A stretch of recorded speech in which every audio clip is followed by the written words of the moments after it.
Bonjour mes amis, bonne aurore, que Dieu vous bénisse tous. Et vous savez comment Dieu bénit. Voulez-vous être béni véritablement? Alors faites attention.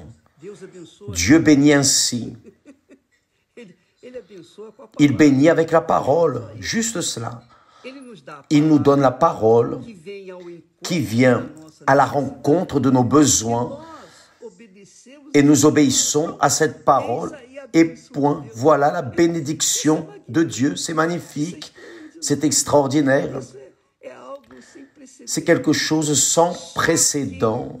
Seuls ceux qui utilisent la foi avec intelligence peuvent percevoir la grandeur de la parole de Dieu, qui est la bénédiction de Dieu pour ceux qui croient. Bien sûr, ceux qui ne croient pas, la bénédiction passe comme le vent. Mais ceux qui croient attrapent et s'y attachent et s'appuient sur elle, peu importe les circonstances.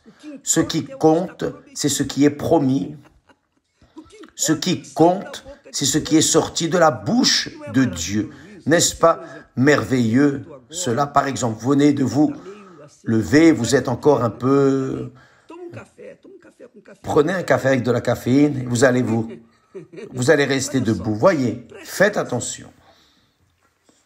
Il y a des personnes qui disent « Ah, je ne supporte plus, s'il vous plaît, ne faites pas cela. » Ne confessez jamais l'échec, la déroute, des douleurs. Ne confessez jamais rien qui ne soit mauvais que vous soyez en train de vivre. Vous savez pourquoi? Parce que lorsque nous confessons une douleur, quelle que soit la douleur, au même instant, cette douleur augmente.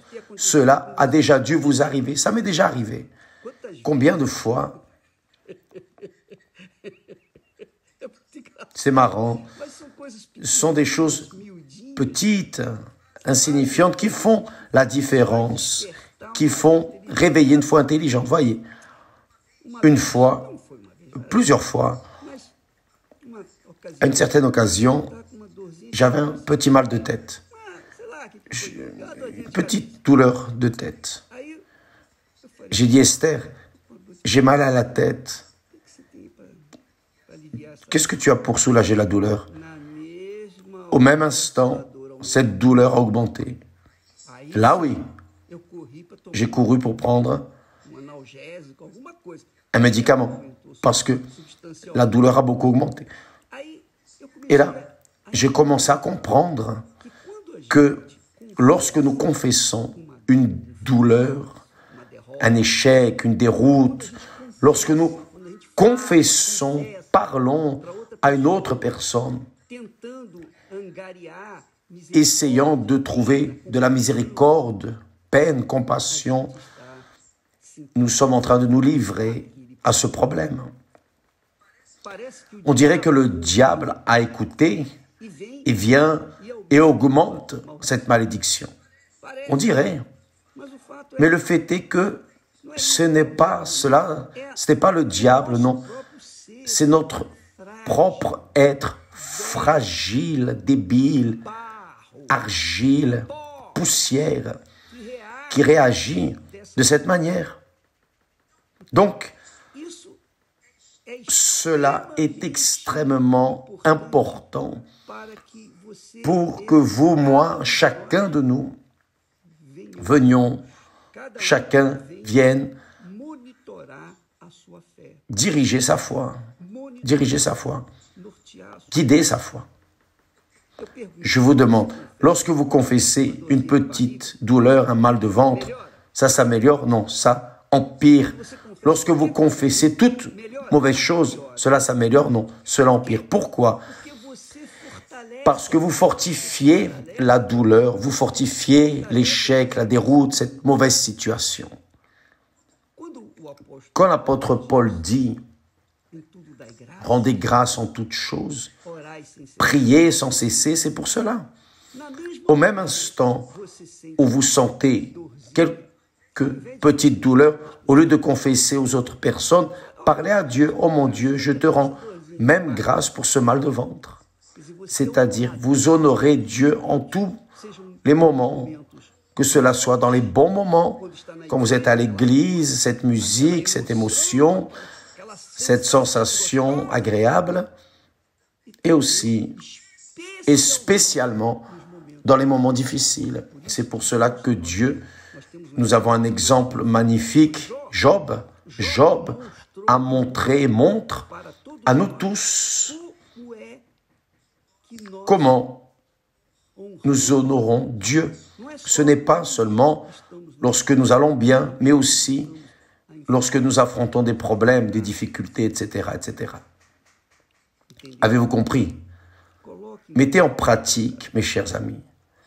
À partir de maintenant, faites cela. Essayez, ça ne coûte rien. Vous n'allez rien payer.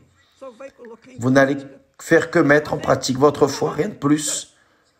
Maintenant, si vous ne croyez pas, ne faites pas. C'est vous qui décidez. Donc, plus nous confessons des douleurs, des problèmes, des tourments, pire il reste. C'est pour cela que l'apôtre dit, dirigé par le Saint-Esprit, que nous ne devons pas nous lamenter, nous ne devons pas nous plaindre, parce que cela ne va rien résoudre. Ce qui résout, c'est de rester ferme, là, croyant que cette situation va passer, que Dieu va pourvoir aux besoins. Voyez ce que la parole de Dieu dit. Il dit, voyez, faites attention. Si cela ne combine pas avec ce que nous disons, il dit, l'apôtre Paul, dirigé par le Saint-Esprit, envoyant un message à l'église de Corinthe. Cette église, comme toutes les églises primitives, avait de sérieux problèmes comme nous avons aujourd'hui. Les problèmes que nous affrontons aujourd'hui, ils les ont affrontés aussi. Donc il dit, aucune tentation ne vous est survenue, tentation qui n'ait été humaine. Aucune tentation ne vous est survenue qui n'ait été humaine. Ce n'est pas Dieu qui a tenté, ce n'est pas le diable qui vous a tenté. Ce sont les désirs, les convoitises, les penchants de la chair nous font être tentés. Parce que si nous, par exemple, si vous êtes dans un climat pur, saint, un climat sacré comme l'Église, difficilement vous serez tenté par une chose mondaine, parce que vous pensez dans les choses de Dieu, n'est-ce pas? Vous êtes là dans une foi. Mais si vous allez dans une sphère de fête, une ambiance hostile, une fête où il y a beaucoup de personnes incrédules, vous allez dans un climat contraire à votre foi, où vous vivez, où vous êtes en train d'avoir une relation avec une personne qui a une foi contraire à la vôtre, il est clair que vous serez tenté. Donc fuyez de ces ambiances, de ces compagnies qui corrompent les bonnes mœurs. Cela ne dépend que de vous. Dieu donne la sagesse, Dieu donne l'intelligence. Dieu a donné l'intelligence à l'homme de créer l'avion, Internet, pour que l'homme fasse ce qu'il veut, y compris la bombe atomique pour tuer des millions et des millions de personnes. Mais il donne la sagesse. Si nous utilisons la sagesse pour notre bien, amen. Si nous utilisons la sagesse pour tirer profit et satisfaire la chair, évidemment que nous allons souffrir les conséquences.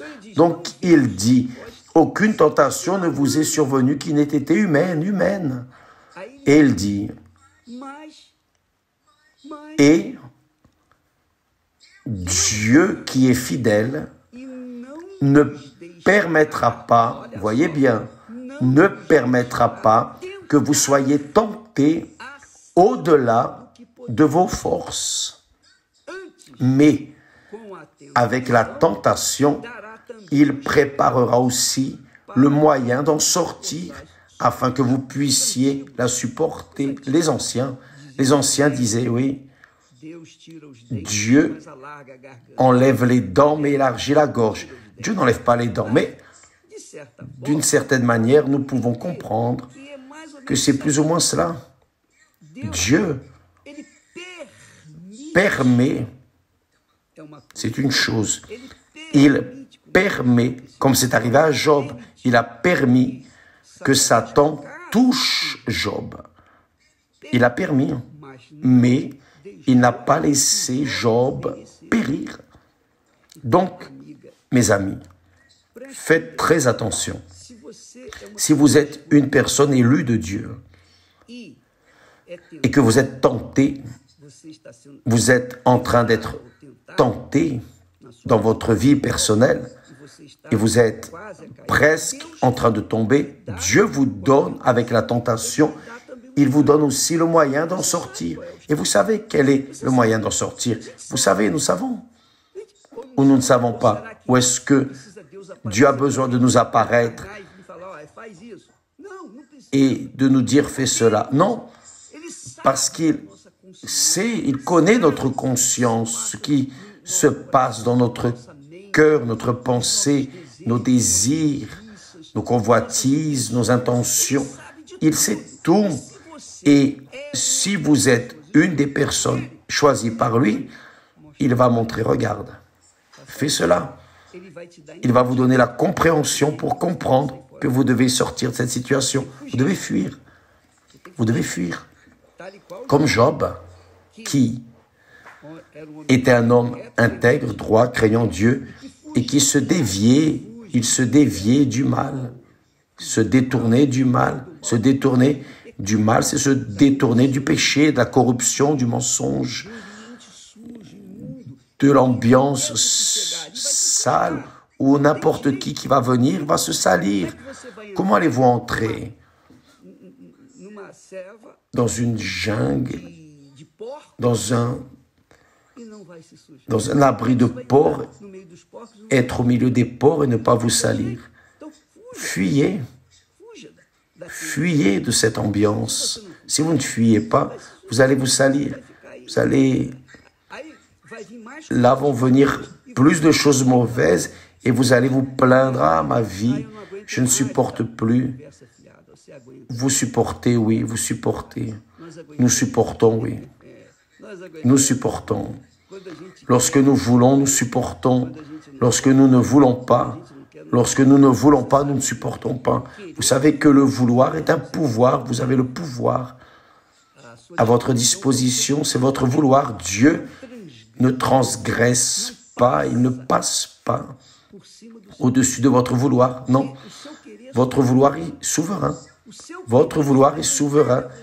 Il vous revient de dire non, je ne veux pas ou je veux. Dieu va respecter votre vouloir comme il a respecté le vouloir d'Adam et Ève.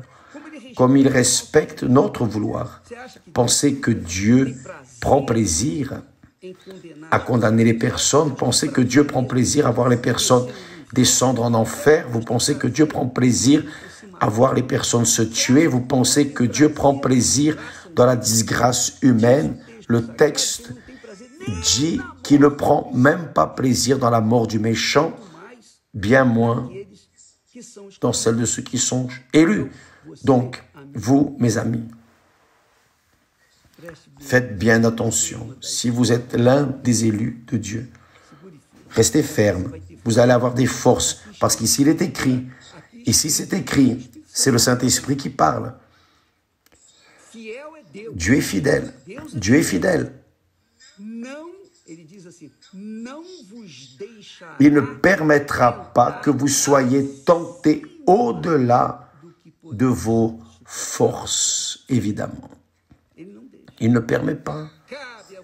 Il vous revient de rester ferme, fort, et ne pas vous laisser entraîner par les apparences du monde, les attractions que le monde offre. Donc, voici une indication pour qui a du bon sens. Qui a du bon sens, écoute et pratique. Qui n'en a pas, comprenez-vous, mes amis? Donc, n'oubliez pas, aucune tentation ne vous est survenue qui n'ait été humaine, de votre propre volonté, de votre cœur, votre pensée. Et Dieu qui est fidèle ne permettra pas que vous soyez tentés au-delà de vos forces de pouvoir supporter. Mais avec la tentation, il préparera aussi le moyen d'en sortir. Il donne le moyen d'en sortir afin que vous puissiez la supporter. Facile, avez-vous compris? C'est difficile de comprendre ça? Non, ce n'est pas difficile. Il vous revient de décider si vous allez de l'avant dans cette erreur ou si vous donnez un basta et revenez en arrière ou fuyez de cette situation, d'accord? Que Dieu vous bénisse tous. Ce soir, nous serons ici au temple de Salomon pour vous donner ce que Dieu nous a donné. Transmettre la foi que Dieu nous a donnée. Vous savez que l'Église existe, l'Église du Seigneur Jésus existe précisément pour alimenter ses membres, les membres du corps du Seigneur Jésus, les alimenter avec la foi. Et la foi vient d'entendre la parole. Vous entendez la parole, alors la foi vient. Et avec la foi vient le courage pour l'obéissance, le courage pour agir, pour exercer. Ce soir ici, au temple de Salomon et dans toutes les églises universelles. À bientôt, ou à demain, ou à tout à l'heure. Que Dieu vous bénisse au nom du Seigneur Jésus. Amen.